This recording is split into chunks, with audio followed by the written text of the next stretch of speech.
या देवी सर्वभूतेषु माँ सिद्धिदात्री रूपेण संस्थिता नमस्तस्यै नमस्तस्यै नमस्तस्यै नमो नमः। जय माता दी। माँ सिद्धिदात्री की कृपा सदा सर्वदा आप पर बनी रहे।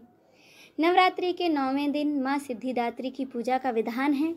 जैसे कि इनके नाम से ही स्पष्ट होता है, यह सभी प्रकार की सिद्धियां प्रदान करने वाली देवी हैं। माँ सिद्धिदात्री देवी सरस्वती की ही स्वरूप हैं। वैसे तो इनका वाहन सिंह है, लेकिन यह माता लक्ष्मी की तरह ही कमल के आसन पर विराजमान रहती हैं। माता के 4 हाथ हैं। इनके दाहिने तरफ के नीचे वाले हाथ में चक्र, ऊपर वाले हाथ में गदा और बाईं ओर के नीचे के हाथ में कमल का फूल और ऊपर वाले हाथ में शंख है। धार्मिक मान्यताओं के अनुसार माँ भगवती के इस स्वरूप की पूजा करने से भक्तों को अष्ट सिद्धियों की प्राप्ति होती है। धार्मिक मान्यताओं के अनुसार माँ भगवती के इस स्वरूप की पूजा करने से भक्तों को अष्ट सिद्धियों की प्राप्ति होती है, साथ ही भय और रोगों से उन्हें मुक्ति मिलती है।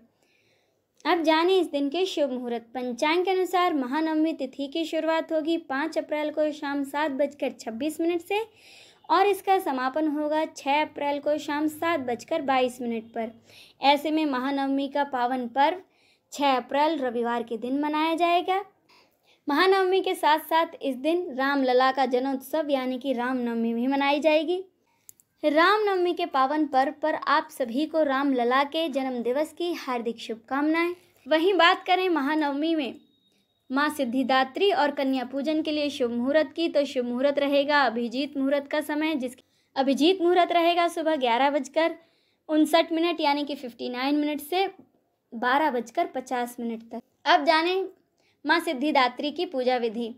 इस दिन नवमी तिथि को सुबह जल्दी उठकर स्नान आदि से निवृत्त हो स्वच्छ वस्त्र धारण करें। अब इसके बाद घर के मंदिर की सफाई करें और एक चौकी पर लाल कपड़ा बिछाकर माँ सिद्धिदात्री की मूर्ति या फोटो को स्थापित करें। कलश की पूजा और सभी देवी देवताओं का ध्यान करें। माता को रोली, मोली, कुमकुम, पुष्प और चुनरी चढ़ाकर माँ की भक्ति भाव से पूजा करें। अंत में आरती करें और आरती करने के बाद माँ को पूड़ी, खीर, चने, हलवा, नारियल का भोग लगाएं। इसके बाद माता के मंत्रों का जाप करें। कन्या पूजन के लिए 9 कन्याओं के साथ एक बालक को भोजन कराएं और अपने सामर्थ्य अनुसार उन्हें उपहार और दक्षिणा दें। अब जानें कन्या पूजन की विधि।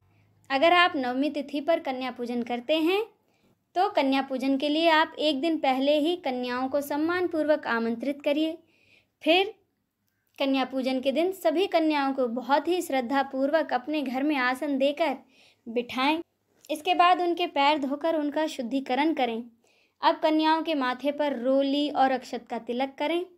आप उन्हें माँ दुर्गा का प्रतीक मानकर पूरी श्रद्धा और विधि पूर्वक उनकी पूजा और आरती करें। पूजा और आरती करने के बाद आप कन्याओं को हलवा, पूड़ी, चना और नारियल प्रसाद के रूप में दें। भोजन कराने के बाद अपने सामर्थ्य अनुसार आप कन्याओं को उपहार और दक्षिणा अवश्य दीजिएगा। आप कन्या पूजन में कन्याओं को चुनरी भेंट कर सकते हैं। यह बहुत ही शुभ माना जाता है। अब अंत में आप कन्याओं के पैरों को स्पर्श करके पूरी श्रद्धा से उनसे आशीर्वाद ग्रहण करें और सम्मानपूर्वक उन्हें विदा करें। मान्यता है कि कन्या पूजन से 9 कन्याओं को माता का स्वरूप मानकर उनकी पूजा की जाती है। यह एक तरीका होता है देवी दुर्गा के प्रति अपनी श्रद्धा और भक्ति प्रकट करने का। इससे घर परिवार में सुख समृद्धि आती है। इसके साथ ही कन्या पूजन करने से भक्तों की सभी मनोकामनाएं माता रानी बहुत जल्द ही पूरी करती हैं और माता दुर्गा इससे अति प्रसन्न भी होती हैं। माँ सिद्धिदात्री को मौसमी फल, चना, पूड़ी, हलवा, खीर और नारियल बहुत ही प्रिय हैं। मान्यता है कि नवमी तिथि के दिन माँ सिद्धिदात्री को इन चीज़ों का भोग लगाने से वे अति प्रसन्न होती हैं। इसके अलावा माँ सिद्धिदात्री का प्रिय रंग सफ़ेद और बैंगनी है। पौराणिक कथाओं के अनुसार एक बार भगवान शिव माता सिद्धिदात्री की घोर तपस्या कर रहे थे। उनकी तपस्या से प्रसन्न होकर माता सिद्धिदात्री ने उन्हें 8 सिद्धियों की प्राप्ति का वरदान दिया। इस वरदान के फलस्वरूप भगवान शिव का आधा शरीर देवी के स्वरूप में परिवर्तित हो गया। इसके बाद से ही भगवान शिव को अर्धनारीश्वर के नाम से जाना जाता है। भगवान शिव का यह स्वरूप संपूर्ण ब्रह्मांड में पूजनीय है।